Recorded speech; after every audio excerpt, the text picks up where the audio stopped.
இன்னைக்கு நடந்த நீயும் பொம்மை நானும் பொம்மை டாஸ்க்கை பற்றி நம்ம நிறைய விஷயங்கள் பேசியிருக்கோங்க. இந்த வீடியோவில் அந்த டாஸ்க்கு சம்மந்தப்பட்ட ஒரு விஷயத்தையும் அதில் இருந்து இன்னொரு விஷயத்தையும் நம்ம பேச போகிறோம். இந்த டாஸ்க்கு சம்பந்தமே இல்லாத ஒரு கிரிஞ்சி காதல் அப்படின்னு இந்த வீட்டுக்குள்ளே பண்ணிக்கிட்டு அசிங்கம் பண்ணிக்கிட்டு இருக்கக்கூடிய ஒரு 2 பேரை பற்றி பார்க்க போகிறோம். ஸோ டோட்டலாக 2 விஷயங்களை நம்ம டிஸ்கஸ் பண்ண போகிறோம். என்ன அப்படின்னா, காலையில் நீங்கள் ஃபர்ஸ்ட் ப்ரோமோ பார்த்துருந்தீங்கன்னா ஜாக்லினுக்கும் விஜய் விஷாலுக்கும் சண்டை வந்திருக்கும். எதை வச்சு சண்டை வந்திருக்கும்? எல்போவால் யாரும் அடிக்காதீங்க, எல்போவால் யாரும் தள்ளாதீங்க அப்படின்னு ராயன் சொல்லியிருப்பாரு. ஏன்னா நீங்கள் எல்போவால் தள்ளும் போது நீங்கள் அங்கே இருக்கக்கூடிய அந்த அக்ரெஷன் மோடில் மேபி தவறுதலாக அவங்க மூஞ்சிலையோ வேற எங்கேயாச்சும் அடிபடுறதுக்கான வாய்ப்புகள் அதிகமாக இருக்கு. அதனால ஒருத்தரை தள்ளும் போது எல்போவை யூஸ் பண்ணாதீங்க அப்படின்னு ராயன் சொல்லியிருப்பாரு. ஸோ அந்த இடத்துல ஜாக்லின் அப்படித்தான் பண்றாங்க அப்படின்ற மாதிரி சொல்லியிருப்பாங்க. உடனே விஜய் விஷால் அந்த இடத்துல யாரும் இன்டென்ஷனலா பண்ணியிருக்க மாட்டாங்க. ஜாக், அதை ஃபர்ஸ்ட் நீ புரிஞ்சுக்கோ அப்படின்னு சொல்லி அவர் பேச, இங்க ஜாக் நான் எதுவுமே சொல்லலையே அப்படின்னு சொல்லிட்டு இவங்க பேச, இல்ல உன்னை புரிஞ்சுக்கோ தான் நான் சொல்றேன் கேட்டுக்கோ அப்படின்ற மாதிரி விஷால் பேச, இவங்க நான் இப்ப யாருமே அடிச்சுட்டாங்கன்னா நான் சொல்லவே இல்லையே அப்படின்னு சொல்லி ஜாக் பேச, அங்க ஒரு பிரச்சனை வருது. 2 பேருக்கும் ஒரு வாக்குவாதம் வருது. விஷாலுடைய ஏம் ஜாக்லினுடைய பொம்மையை எடுக்கணும். ஏன் எடுக்கணும்? நேற்று தர்ஷிகாவை ஜாக்லின் பிளான் பண்ணி ரஞ்சித் கிட்ட கொடுத்தாங்க. ஸோ ஜாக்லின் இருந்தா அப்படின்னா ஒரு ஹீரோயிசம் காட்டுறாராமா அவரு. புரியுதா உங்களுக்கு? தர்ஷிகா கிட்ட பாத்தியா உன் பொம்மை எனக்கு எடுத்தால அவ பொம்மையை நான் இன்னைக்கு எடுக்கிறேன் பாரு அப்படின்னு சொல்லி ஒரு ஹீரோயிசத்தை காட்டுறதுக்காக முயற்சி பண்ணார். அந்த முயற்சியில அசிங்கப்பட்டு அவமானப்பட்டு துன்பப்பட்டு அத்தனை பட்டும் நீங்க திருந்தலையேன அப்படின்ற மாதிரி அவர் ஜாக்லின் பொம்மை எடுக்கிற அந்த ஒரு ஆர்வத்தில் தர்ஷிகா பொம்மையை எடுக்க மறந்துறாங்க. So Darshika out. இதுதான் நம்ம நேற்று வீடியோவில் சொல்லியிருந்தோம். இதுக்கு பேர் தான் கர்மா. நீ ஒருத்தனுக்கு கெடுதல் செய்யணும்னு நினைச்சனா அது உனக்கு திருப்பி அடிக்கும். இவ்வளோ சீக்கிரம் அடிக்கும்னு நினைக்கல, இவ்வளோ சீக்கிரம் அடிக்கும்னு நினைக்கவே இல்லை. அடுத்த பலியாடு யார் அப்படின்னு பார்த்தீங்கன்னா அன்ஷிதா. சம்பந்தமே இல்லாமல் அன்ஷிதா ஜாக்லின் மேலே ஒரு வன்மத்தை உருவாக்கி கொண்டாங்கன்னு தான் சொல்லணும். ஏன் அந்த வன்மம் சடனாக அன்ஷிதாவுக்கு நல்லா தானே பேசிட்டு இருந்தாங்க. இதில் முந்தா நேற்று ஒரு விஷயம் நடக்குது. நைட்டு 3:30 மணி வரைக்கும் ஜாக்லின் மஞ்சளுடைய பொம்மை தீபக்குடைய பொம்மையை கையில் வச்சிருக்காங்க. உள்ள கொண்டு போய் நான் வைக்க மாட்டேன்னு சொல்லி. ஏன்? அன்ஷிதா கையில் மஞ்சரி பொம்மை இருக்கு. ஒண்ணுமே புரியலையே. அன்ஷிதா மஞ்சரி பொம்மை வச்சிருக்காங்க, ஜாக்லின் தீபக் பொம்மை வச்சிருக்காங்க. அப்புறம் எதுக்கு இவங்க 3:30 மணி வரைக்கும் உட்காரணும்? அதான் ஜாக்லின் பொம்மை கையில் இல்லையே, பொம்மை உள்ள போயிருச்சு அப்படின்னு கேட்டீங்கன்னா உங்களுக்கு தெளிவான ஒரு விஷயத்த நான் சொல்றேன். மஞ்சரி கையில ஜாக்லின் பொம்மை இருந்துச்சு. மஞ்சரி ஜாக்லின் பொம்மையை உள்ள வைக்க மாட்டேன்னு சொல்லிட்டாங்க. ஏன்னா என்னுடைய பொம்மையை அன்ஷிதா வைக்க மாட்டேன்னு சொல்லிட்டா. அன்ஷிதா சொல்லிட்டாங்க, நான் மஞ்சரி பொம்மையை உள்ள வைக்க மாட்டேன், எனக்கு மஞ்சரி போகக்கூடாது அப்படின்ற ஒரு விஷயத்த சொல்லியிருந்தாங்க. ஸோ அதனால என் பொம்மை உள்ள போகலன்னா உன் பொம்மையை நான் உள்ள வைக்க மாட்டேன் அப்படின்னு மஞ்சரி ஒரு விதமான ஒரு பிளாக்மெயில் பண்ணாங்க. ஜாக்லின் எவ்வளோ பேசுறாங்க, நீ சம்பந்தமே இல்லாம பண்ற, அவங்க பொம்மையை வச்சிருக்கா அப்படின்னா நான் என்ன பண்ணுவேன், என் பொம்மையை உள்ள வை அப்படின்னு சொல்லி நிறைய பேசுறாங்க. அந்த இடத்துல ரொம்ப நேரம் ஆகுது. மணி 11:30 தாண்டுது. 3 பேருக்குமே யூரின் அர்ஜென்ட்டாக வருது. அந்த டாஸ்க் ஆரம்பிச்சதுலேருந்து அவங்க யூரின் போகலை, சாப்பிடல, எதுவுமே பண்ணலை. மஞ்சரியால் அவங்களோட யூரினை தாங்க முடியல, அடக்க முடியல. விட்டா பேண்ட்ல எங்கே போயிருமோ அப்படின்ற ஒரு நெருக்கடி அவங்களுக்கு வருது. அப்பையும் அவங்க ஹோல்டு பண்ணி வைக்கிறாங்க. ஜாக்லின் ஒரு விஷயத்த சொல்றாங்க. இப்போ மேபி நம்ம 3 பேரும் இப்படி இருக்கோம். பிக் பாஸ் ஒரு விஷயத்த சொல்றாரு, நீங்க ரொம்ப நேரமா இதே மாதிரி இருக்கிறீங்க, இந்த டாஸ்க் சீக்கிரமா முடிக்கணும், அதனால உங்களுக்கு 30 செகண்ட் டைம். அந்த 30 செகண்ட்ல யாரு கொண்டு போய் 2 ஸ்லாட் இருக்கு, யாரு கொண்டு போய் பொம்மையை உள்ள வைக்கிறீங்களோ அவங்க மட்டும்தான் அடுத்த கட்டத்துக்கு போவீங்க, இல்லைன்னா 3 பேருமே போகக்கூடாது, 3 பேருமே அவுட் அப்படின்ற ஒரு விஷயத்த சொன்னார்னா நீ என்ன பண்ணுவ அப்படின்னு கேட்கும்போது மஞ்சரி, நான் அவுட் ஆனா நீயும் சேர்ந்து அவுட் ஆகு, இப்போ என்ன அதுல அப்படின்ற மாதிரி கேட்குறாங்க. ஜாக்லின் இடத்துல ஒரு பாயிண்டை கரெக்டாக வைக்கிறாங்க. சம்பந்தமே இல்லாமல் நான் ஏன் அவுட் ஆகணும்? உன் பொம்மையை வச்சிருக்கிறது அவ, நான் தீபக் அவருடைய பொம்மையை தான் கையில் வச்சிருக்கேன், நீ என் பொம்மையை வச்சுக்கிட்டு என்ன எதுக்கு அவுட் ஆக்கணும் அப்படின்னு சொல்லி கேட்க, அந்த இடத்துல மஞ்சரி சொன்ன வார்த்தை, அப்படி ஒரு வேளை ஒரு சுச்சுவேஷன் வந்துச்சுன்னா நான் உன் பொம்மையை கொண்டு போய் வச்சிடறேன் அப்படின்னு சொல்லிட்டாங்க. அதுக்கப்புறமா மஞ்சரி அவங்களால முடியல, அடக்க முடியல, ஜாக்லின் நான் உன் பொம்மையை கொண்டு போய் வச்சிடறேன், ஆனால் எனக்கு நீ ஒரு வாக்குறுதி கொடுக்கணும், என் பொம்மை உள்ள போகணும், அதுக்காக நீ கேம் விளையாடணும், நீ விளையாடுற அப்படின்னா நான் கொண்டு போய் வைக்கிறேன் அப்படின்னு சொல்லும்போது ஜாக்லின் கண்டிப்பா நான் இருக்கேன், நீ கவலைப்படாத அப்படின்னு சொல்றாங்க. மஞ்சரி கொண்டு போய் ஜாக்லின் பொம்மையை வச்சிடறாங்க. ஸோ இதனால தான் ஜாக்லின் என்ன பண்ணிட்டாங்க, அவங்களுக்கு வாக்கு கொடுத்ததுனால தீபக் பொம்மையை கொண்டு போய் வைக்கல. அன்ஷிதாவுக்கு தீபக் பொம்மை உள்ள போகணும், மஞ்சரி பொம்மை உள்ள போகக்கூடாது அப்படின்றது அவங்களுடைய குறி. கடைசி வரைக்கும் ஜாக்லின் அதனால இறங்கி வரல. நான் வாக்கு கொடுத்துட்டேன், நாளைக்கு எதனா ஒண்ணுனா நான் என்னதான் தப்பா பேசுவாங்க, நான் வந்து ஒரு விஷயத்த கமிட் பண்ணிட்டு நான் வந்து செய்யலை அப்படின்னு சொல்லிட்டு என்ன தப்பாக பேசுவாங்க. ஸோ அதை என்னால் பண்ண முடியாதுன்னு சொல்லிட்டு ஜாக்லின் இருக்கிறாங்க. 2 பேருக்கும் ரொம்ப முடியாமல் யூரின் வருது. ஒரு கட்டத்துக்கு மேலே அன்ஷிதாவால் முடியல. அவங்க கொண்டு போய் என்ன பண்ணுறாங்க, மஞ்சரி பொம்மையை உள்ளே வச்சிடறாங்க. ஸோ தீபக் பொம்மை எவிக்டட், எல்லாருமே தூங்கிட்டாங்க. கேர்ள்ஸில் மட்டும் ஒரு 5-6 பேர் முடிச்சுக்கிட்டு இருக்காங்க, மற்றவங்களாம் தூங்கியாச்சு. இந்த கேம் அப்படி தான் வந்து முந்தா நேற்று நடக்குது. இதில் ஜாக்லின் தப்பு எதனா இருக்கான்னு கேட்டால் கிடையாது. அவங்க வந்து அவங்களோட கேம் விளையாடுறாங்க. ப்ளஸ் ஒருத்தவங்களுக்கு கொடுத்த வாக்கை காப்பாற்றணும்னு சொல்லி அவங்க ஸ்டாண்டை காட்டணுன்றதுக்காக அவங்க பண்ணுறாங்க.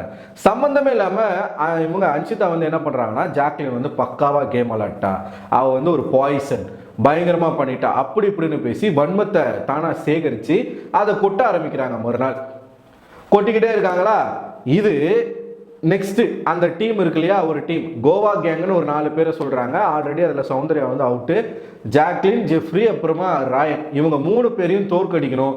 இவங்க 3 பேரோட பொம்மை உள்ள போகக்கூடாதுன்றத ஸ்கெட்ச் போட்டு தூக்கணும்னு சொல்லிட்டு 8 பேர் சேர்ந்த ஒரு குழு. 3 பேர் ஒருத்தவங்க இருக்காங்க, அவங்க குழுவா இல்லை 8 பேர் சேர்ந்து விளையாடுறது குழுவா, டீம் கேமா? இந்த ஒரு அடிப்படை புரிதல் இல்லாமையே வந்து ஒரு விஷயத்த பண்ணுதுங்க இதுங்க. இதில் தான் ஸ்கெட்ச் போடுறது தர்ஷிகா முதல்ல. ஸோ தர்ஷிகாவுடைய பொம்மை தான் முதல்ல அங்கே அவுட் ஆகுது முதல் ரவுண்டில். 2வது ரவுண்டில் அன்ஷிதாவுடைய பொம்மை வந்து அவுட் ஆகுது. இதுதான் அவங்களுக்கான வினை, கர்ம வினையை அப்போவே அவங்க அனுபவிச்சிட்டாங்க. இதுக்கு நடுவில் என்ன நடக்குது அப்படின்னு பார்த்தீங்கன்னா, இந்த தள்ளுமுள்ளு, இந்த ஃபர்ஸ்ட் ப்ரோமோ நீங்கள் பார்த்தீங்கன்னா நல்லா தெரிஞ்சிருக்கும். பயங்கரமான தள்ளுமுள்ளு நடக்குது. விஷால் வந்து ஜாக்லின் பொம்மையை பிடிச்சிக்கிறாரு கெட்டியமா. விஷாலுக்கு பின்னாடி இருந்து ராயன் கட்டி பிடிச்சிக்கிட்டு ஜாக்லின் பொம்மையோடைய தலைப்பகுதியை பிடிச்சிக்கிட்டு இருக்காரு.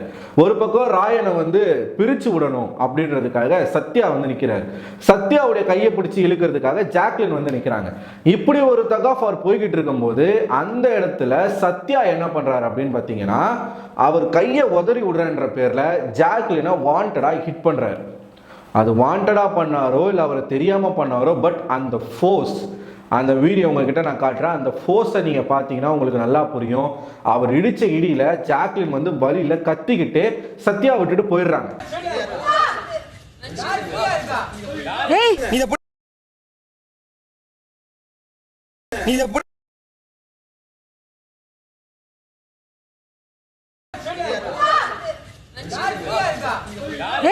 ஜாக்லின் இதைத்தான் சொன்னாங்க.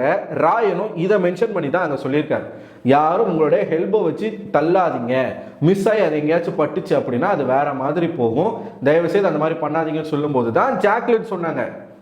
இதுக்கு சம்பந்தமே இல்லாமல் அந்த விஷால் அவர் வந்து உள்ள புகுந்து ஒரு பிரச்சனையை வந்து கிரியேட் பண்றாரு. சத்யாவுக்கு என்ன காண்டு, அங்கே நிற்கிறது ஜாக்லின்றது சத்யாவுக்கு நல்லாவே தெரியும். எதுக்காக இவ்வளவு ஃபோர்ஸாக ஒரு பொண்ணு அடிக்கணும்? வன்மம் தான், வேற ஒன்றும் இல்லை. இதில் என்ன காமெடி அப்படின்னா, ஃபிசிக்கலாக வயலன்ஸ் பண்ணது இவனுங்க, புரியுதுங்களா? ராயன் பண்ணதும் ஜாக்லின் பண்ணதும் ஜெஃப்ரி பண்ணதும் இவர்கிட்ட இருக்கக்கூடிய பொம்மை மேலே தான் அவங்களுடைய கான்சன்ட்ரேஷன் இருந்துச்சு. பொம்மையை பிடுங்கணும் அப்படிங்கிறதுல தான் அவங்க முயற்சி பண்ணாங்களே தவிர்த்து யாரையுமே ஃபிசிக்கலாக அவங்க வந்து தாக்கலை. ஆனால் அங்கே தாக்குனது யாரு? சத்யா. தாக்கப்பட்டது யாரு? ஜாக்லின். ஆனா இவங்க எப்படி அதை மாத்திட்டாங்க? ஓ, நீங்க இப்படி கேம் விளையாடுறீங்களா? சத்யா அருண் எல்லாம் இப்படி நீங்க கேம் விளையாடுறீங்களா? அப்ப அடிச்சு விளையாடிக்கலாமா? இப்படி விளையாடிக்கலாமா? சரி, ஓகே, இனிமே வாங்கலாம், நாங்க பாக்குறோம், நாங்க யாருன்னு காட்டுறோம்னு சொல்லிட்டு ஒரு விதமான ஒரு பந்தாவா காட்டுறாண்டே. தற்கூரி, நீ தாண்டா அந்த பொண்ணை அடிச்ச, நீயே அடிச்சுட்டு அதுக்கப்புறம் வந்து நீயே ஓ இப்படி விளையாடிக்கலாமா அப்படின்னா இதை விஜய் சேதுபதி குறும்படம் போட்டு காட்டி கேட்பாரா அப்படின்ற ஒரு கேள்வி இருக்கு. சம்பந்தமே இல்லை. பாருங்க எப்படி டைவர்ட் பண்றானுங்க பாருங்க. நம்ம கிட்ட குறும்படம் இருக்கிறதுனால நம்ம வந்து உண்மையை வந்து சொல்ல முடியுது. ஒருவேளை வீடியோ இல்லைன்னா இந்த 3 பேர் சேர்ந்து 8 பேர் அடிக்க முடியுமா? யோசிச்சு பாருங்க. அதுவும் ஜெஃப்ரி நரம்பு மாதிரி இருக்கான். ஜெஃப்ரி வந்து பிடிச்சிக்கிட்டு இருக்கும் போது அன்ஷிதா ஓடி வந்து ஜெஃப்ரியை பிடிச்சி விசிறி அடிக்கிறாங்க. ஸோ இது ஒரு விஷயங்க. அனாவசியமா காரணமே இல்லாமல் ஒருத்தவங்க மேலே பழிய போடுறது, இதுக்கு பேர் தான் மேனிப்புலேஷன், இதுக்கு பேர் தான் வன்மம். அப்படி என்ன ஜாக்லின் மேலே வன்மம்? 8 பேர் சேர்ந்து ஒரு பொண்ணை வந்து காலி பண்ணணும்னு நினைக்கிறதுல என்ன இருக்கு? என்ன பண்ணிட்டாங்க அப்படி? அவங்க ஒண்ணுமே பண்ணல. நேத்து தர்ஷிகா பொம்மை நீ சௌந்தர்ய பொம்மை எடுத்து வச்சுக்கிட்ட, உன் பொம்மையை இன்னொருத்தவங்க எடுத்து வச்சுக்கிட்டாங்க, அவ்வளவுதானே. நீ விளையாண்டது எப்படி ஒரு கேமோ அதே மாதிரி தான் அவங்க விளையாண்டது ஒரு கேம். நீ உன்னை எப்படி இண்டிவிஜுவல் பிளேயர்னு சொல்லிக்கிற? இண்டிவிஜுவல் கேம் நான் வந்து இண்டிவிஜுவலா விளையாடுறேன் நீ எப்படி சொல்ல முடியும்? விஷால் கூட சேர்ந்து விளையாடுறது, அருண் கூட சேர்ந்து விளையாடுறது, ஒரு டீமை ஃபார்ம் பண்றது, 8 பேர் சேர்ந்து 3 பேரை டார்கெட் பண்றது வந்து இண்டிவிஜுவல் பிளேவா? இதுதான் சொல்றது தற்கூரி அப்படின்னு சொல்லி இது ஒரு பக்கம் நடக்குதாங்க. இன்னொரு பக்கம் இந்த கிரிஞ்சு கப்பிள்ஸ்னுடைய தொல்லை அட்ராசிட்டி நாளுக்கு நாள் அதிகமாகிட்டு இருக்கு. ஒருத்தர் நம்மளை ஏமாத்துறான்னு தெரிஞ்சே ஒரு பொண்ணு இருக்குது அப்படின்னா நான் ஒரு விஷயத்த நோட் பண்ணேன், இவங்க கண்டென்ட்டுக்காக தான் 2 பேருமே பண்றாங்க அப்படிங்கிறத நான் நோட் பண்ணேன். எப்படி சொல்றேன்னா, விஷால் விருப்பமே இல்லாம அந்த பொண்ணு கூட எனக்கு இன்ட்ரெஸ்ட் லவ் அப்படின்னு இல்லை, பட் நீங்க என் க்ரஷ் அப்படின்றான். அவன் எனக்கு ஒன்று ரொம்ப பிடிக்கும், பட் லவ்வா இருந்தாலும் எதுவாக இருந்தாலும் நம்ம பேசிப்போம், அடுத்தவங்க உள்ள வரக்கூடாதுன்னு சொல்லிட்டு ஒரு விதமா மழுப்பியே பேசிக்கிட்டு இருக்கான் அவன். இந்த பொண்ணுக்கு அவன் நம்மளை ஏமாத்துறான் அப்படிங்கிறது தெரிஞ்சுமே விஷால் நாய் மாதிரி பின்னாடி சுத்துது. ஏண்டா சுத்துது அப்படின்னு பார்க்கும்போது இன்னைக்கு 1 hour எபிசோட் எத்தனை பேர் நோட் பண்ணீங்க? சாப்பிட்டுக்கிட்டு இருக்காங்க. அருண், தர்ஷிகா, விஷால் 3 பேருமே சாப்பிட்டுக்கிட்டு இருக்காங்க. அப்ப தர்ஷிகா தான் விஷாலுக்கு ஊட்டி விடுவாங்க. ரொம்ப பாசமா ரொம்ப கேரிங்கா விஷாலுக்கு ஊட்டி விடுறாங்க. ஊட்டி விடும்போது எத்தனை பேர் நோட் பண்ணீங்க? கடைசி வாய் ஊட்டும் பொழுது தர்ஷிகா கேமரா நம்மளை நோட் பண்ணுதா அப்படின்றத பாக்குறாங்க. கேமரா நோட் பண்றத பார்த்துட்டு அதுக்கப்புறமா விஷாலுக்கு சுத்துறாங்க. சுத்தும் போது இந்த லூஸ் என்ன தெரியுமா சொல்லிக்கிட்டு இருக்கு, உன் மேல கண்ணு பட்டுருச்சு, அதனாலதான் நீ அடி வாங்கிட்ட. விஷாலை பிடிச்சி கீறி விட்டாங்களாம் எல்லாம், அதனால நீ அடி வாங்கிட்ட. ஏன் அடி வாங்கிட்டனா உன் மேல கண்ணு பட்டுருச்சு, மறுபடியும் பண்ணுவோம், கண்ணு பட்டு போச்சு தான் அடி வாங்க. அப்படி என்ன அப்படின்னா அவர் என்ன பெரிய ஆனழகரா, அர்னால்டு சுவாஸ்நேகரா, இல்லை பெரிய மன்மத குஞ்சா? தாடியும் மீசியும் இல்லைன்னா அவன் பொண்ணு மாதிரி இருக்கான், பார்க்க சகிக்கல. தாடி இருக்கிறதுனால ஏதோ ஆம்பளை மாதிரி வெளியில தெரிஞ்சிருச்சு. அவன் என்னமோ பெரிய இவன் மாதிரி இந்த பொண்ணு கண்ணு பட்டுருச்சான். அப்படின்னா கண்ணு வச்சாங்க, அவன் மேல நியாயமா காலத்தான் வைக்கணும். சோ இப்படி சொல்லி தர்ஷிகா 3 சுத்து சுத்திட்டு அவனுக்கே அதை ஊட்டி விடுது. இப்ப குழந்தைக்கெல்லாம் அம்மா சாப்பாடு ஊட்டும் போது சுத்தி போடுவாங்க, கடைசி வாயை சுத்திட்டு கீழே போடுவாங்க, அதை சாப்பிடக்கூடாது. ஏதாச்சும் திஷ்டி பட்டிருந்தா அந்த சாப்பாட்டுல அது போயிடும்.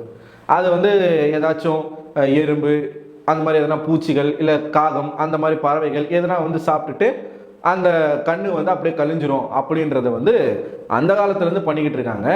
இது தற்கூரியா என்ன பண்ணுது அப்படின்னா அவனையே சுத்திக்கிட்டு அவனுக்கே ஊட்டுது. ஆனா கன்றாவி பிடிச்சதுங்களா, உங்களுக்கு தெரியலன்னா பண்ணாதீங்க. ஒரு கண்டென்ட்டை வெளியில போய் சேர்க்கணும். இது நல்லா இருக்குன்னு நினைச்சு பண்ணிக்கிட்டு இருக்குங்க. இதுங்க அசிங்கமா இருக்கு. இது யாருமே இதை ரசிக்கல. இது விஜய் சேதுபதி தாங்க சொல்லணும், அது ரசிக்கும்படி இல்லைன்றத அவர் தாங்க சொல்லணும். ஆனா அவர் சொல்ல மாட்டாரு. ஏன்? அவங்களுக்கு அந்த லவ் கண்டென்ட் தேவைப்படுது, டிஆர்பி வரும்ல.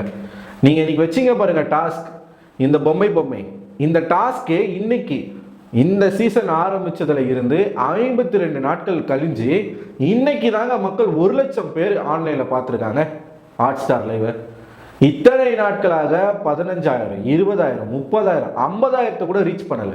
ஆனா இன்னைக்கு முதல் முறையா ஒரு டாஸ்க் வச்சு சுவாரஸ்யமா இந்த டாஸ்க் இருந்ததுனால 1 லட்சம் பேர் வரைக்கும் பார்த்தாங்க. அந்த மாதிரி நீங்க டாஸ்க் கொடுத்து டிஆர்பி ஏற்றிட்டு போங்க. இந்த லவ் கண்டென்ட் எதுக்கு? அது கேமரா நம்மளை பார்க்குதான்னு பார்த்து ஒருத்தவங்க செய்யறாங்க. அப்படின்னும் போது நடிப்பு தாங்க. காதல் என்ன உங்களுக்கு விளையாடுற ஒரு விஷயமா? கண்டென்ட் அது சம்பாதிக்கிறாங்க, லவ் வச்சு சம்பாதிக்கிறாங்க. இதுக்கு பேசாம 4 அடிச்சுட்டு போயிருங்க, நல்லா சம்பாதிக்கலாம். ஓப்பனாவே நான் சொல்றேன். ஏன்னா அதுலயும் காதல் காட்சிகள், காதலோடு சேர்ந்து சாதல் இதெல்லாம் வரும்ல. வெக்கமா இல்லையா உங்களுக்கு? ஒரு மக்கள் இதை பார்க்குற மக்களுக்கு ரியலா இருக்குமா? ஆர்டிபிஷியலா தானே இருக்கும். நீங்க இந்த மாதிரி கிரிஞ்சு பண்ணிட்டு சுத்திக்கிட்டு அடுத்தவங்களை டீம்னு சொல்லி நீங்க தான் டீம் போட்டு அடுத்தவங்க மேல வன்மத்தை கொட்டி விளையாடிட்டு இருக்கீங்க. தர்ஷிகா வந்த ஒரு 2 வாரங்கள் அவங்க கேப்டனா இருக்கும்போது இருந்த தர்ஷிகா வேற. ஆனா இப்ப இருக்கக்கூடிய தர்ஷிகா முழுக்க உடம்பு ஃபுல்லா விஷம், உடம்பு ஃபுல்லா வன்மம். ஒருத்தரும் மாறிக்கிட்டு இருக்காங்க. தர்ஷிகா அதே மாதிரி மாறி இருக்காங்க. விஷால் உங்களை யூஸ் பண்றான்னு தெரிஞ்சும் நீங்களே போய் வாண்டடா அவங்ககிட்ட வலியுறது விடுறது, இது அப்பட்டமா தெரிஞ்சு போச்சு. இது கண்டென்ட்டுக்காக தான் தர்ஷிகாவும் பண்றாங்க. ஏன்னா அப்பதான் லவ் வச்சு நம்ம இந்த வீட்டில் சர்வை பண்ணிடலாம், நம்மளால தனியா ஒன்றும் பண்ண முடியல, நம்ம டேஞ்சர் ஜோன்ல இருக்கோம். ஸோ லவ் கண்டென்ட் பண்ணோம்னா மக்களுக்கு பிடிக்கும், இந்த பேரை மக்களுக்கு பிடிக்கும். இவங்க மனசுக்குள்ள என்ன இருக்கலாம் அப்படின்னா, நம்ம இந்த மாதிரி பண்றத வெளியில நம்மளுடைய ஃபேன்ஸ், நமக்கு ஃபேன்ஸ் இருப்பாங்களே, நம்ம ஃபேன்ஸ் என்ன பண்ணுவாங்க, நல்ல சாங்கா போட்டு எடிட் பண்ணி இன்ஸ்டாவில் ரீல்ஸ் போடுறது, வாட்ஸ்அப்பில் ஸ்டேட்டஸ் வைக்கிறது, ட்விட்டரில் வீடியோ போடுறது, ஃபேஸ்புக்கில் ரீல்ஸ் போடுறது, இந்த மாதிரிலாம் பண்ணுவாங்க. இதுக்கு முன்னாடி ஓவியா, ஆரவ், அப்புறம் அமீர் பாவனி இவங்களுக்கெல்லாம் நடந்துச்சு இல்லையா, அந்த மாதிரிலாம் நம்ம ரசிகர்கள் பண்ணுவாங்கன்ற ஒரு குருட்டு நம்பிக்கையில் பண்ணிக்கிட்டு இருக்காங்க. ஆனால் மாறா வெளியில் என்ன நடந்துக்கிட்டு இருக்கு அப்படின்னா, 2 பேரும் ட்ரோல் மெட்டீரியலாக மாறி இருக்காங்க. இவங்களை வச்சு மீம்ஸ் போடுறது, ட்ரோல் பண்ணுறது, கலாச்சிக்கிட்டு இருக்காங்க. ஸோ நீங்களாக இருந்தால் கூட மக்கள் ஏதோ ஓகே அப்படின்னு சொல்லி அக்செப்ட் பண்ணுறதுக்கான வாய்ப்பு இருக்குது. ஒரு கண்டென்ட்னு ஒன்று சொல்லி பண்ணுறீங்கல்ல, காரி துப்பிட்டாங்க ஒட்டுமொத்தமாக. வெளியில் வந்தீங்கன்னா தான் உங்களுக்கு தெரியும் என்ன நடக்குதுன்னு சொல்லிட்டு. இல்லைனா வெளியிலேருந்து யாராச்சும் உள்ளே போய் தயவுசெய்து நான்லாம் விஜய் டிவி வந்து கெஞ்சி கேட்குறேன், எனக்கு ஒரு நாள் அந்த வீட்டுக்கு அனுப்புங்களேன். சீசன் 6ல் நினைக்கிறேன், வெளியில இருந்து சுரேஷ் சக்கரவர்த்தி அவர்களும் அகமது மீரானும் உள்ளே போயிருந்தாங்க. அகமது மீரான் வந்து ஒரு ரிவ்யூவர், வீடியோஸ் போடுறவர், கண்டென்ட் ஒரு விளாகர், ப்ளஸ் சுரேஷ் சக்கரவர்த்தி வந்து ஒரு எக்ஸ் கண்டஸ்டன்ட். இவங்க 2 பேருமே உள்ளே அனுப்பி ஒவ்வொரு கண்டஸ்டன்ஸ் பற்றியும் பேச வச்சாங்க, என்ன நடக்குதுன்றத சொல்ல வச்சாங்க, அவங்களோட கேம் வெளியில் எப்படி இருக்குது அப்படிங்கிறது வந்து சொல்ல வச்சாங்க. அந்த மாதிரி எதனா நடத்துங்க சார், என்னெல்லாம் ஒரு நாள் அரை நாள் அனுப்புங்களேன், போயிட்டு நான் கிளின்னு கிழிச்சிட்டு வரேன். ஒருத்தர்கிட்டே எனக்கு கேட்கறதுக்கு கேள்வி இருக்குது, நான் போய் கேட்டு வரேன். கண்டென்ட்டாக பண்ணுறீங்க கண்டென்ட்னு சொல்லிட்டு காரி துப்பிட்டு வரேன். சீரியஸாக ஒரே நாள் உங்களுக்கு டிஆர்பி நான் ஏற்றி காட்டுறேன். ஸோ பார்க்கும்போது அவ்வளோ கடுப்பாக இருக்குது நமக்கு. ஊட்டி விடுறது கூட ஓகேங்க, நம்ம அதுவே நம்மளால் பார்க்க முடியல. கடைசியில் அவனை சுற்றி கண்ணு பட்டுருச்சு, அதனால தான் உனக்கு அடிபட்டுருச்சுன்னு சொல்கிறதெல்லாம், இதெல்லாம் என்னங்க இது? கேமராவை பார்த்து பண்ணீங்க பார்த்தீங்களா, அங்கே நிற்கிறீங்க தர்ஷிகா. ஸோ இந்த 2 கண்டென்ட் தான் இப்போ நம்ம பேச வேண்டிய ஒரு விஷயமா இருக்குது. சத்யாவுடைய மேன் ஹேண்டலிங், சத்யா வந்து ஃபிசிக்கல் வைலன்ஸ் பண்ணியிருக்காரு. விஜய் சேதுபதி இதை கேட்பாரா? நீங்களே ஃபிசிக்கல் வைலன்ஸ் பண்ணிட்டு அந்த பழியை தூக்கி அவங்க மேலே போட்டு அவங்க பண்ண மாதிரி, ஓ இப்படித்தான் கேமா விளையாடலாமா அப்படின்னு சொல்லிட்டு ஒரு மிரட்டுற தோணியில் சத்யா பேசியிருப்பார். ப்ளஸ் இந்த தர்ஷிகா விஷாலுடைய அக்கப்போர் தாங்களை நாளுக்கு நாள் அதிகமாகிக்கிட்டு இருக்கு. அவங்களுக்கு கை இருந்தா இவன் போய் மருந்து போட்டு விடுறான், இவனுக்கு பசிச்சா இது ஊட்டி விடுது. ஏன் அவனுக்கு கை இல்லையா, இல்லை உனக்கு கை இல்லையா மருந்து போடுறதுக்கு? இப்படி போய்கிட்டு இருக்கு. விட்டா நாளைக்கெல்லாம் மருத்துவ முத்தம் வந்துருமோன்னு பயமா இருக்குது எனக்கு. சீசன் 1ல் வந்த மாதிரி நடந்தாலும் நடக்கும், சொல்ல முடியாது. பார்ப்போம் என்ன நடக்குதுன்னு சொல்லிட்டு. ஸோ நீங்கள் இதெல்லாம் பார்க்கும்போது நீங்கள் என்ன நினைக்கிறீங்க? உங்களோட கருத்துக்களை கமெண்ட் பாக்ஸில் மறக்காமல் போஸ்ட் பண்ணுங்கள். அடுத்த ஒரு வீடியோவில் உங்களை சந்திக்கிறேன். அதுவரை உங்களிடம் விடைபெறுவது நான் அரவிந்தன்.